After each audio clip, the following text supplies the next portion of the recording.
This is the outlet end of the 25-foot flat extension cord.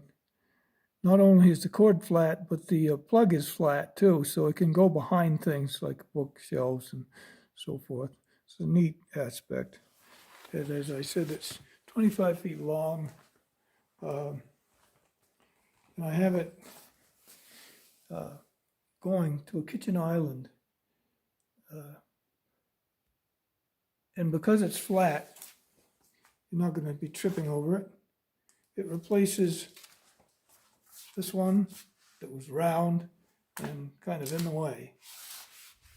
On the terminal end of the 25-foot flat extension cord, there are two USB-A's, two USB-C's, an on-off switch, and three 120-volt outlets.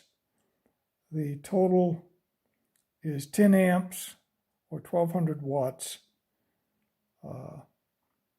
And I'll be able to charge phones and run my computer, as well as small kitchen appliances up to 1200 watts.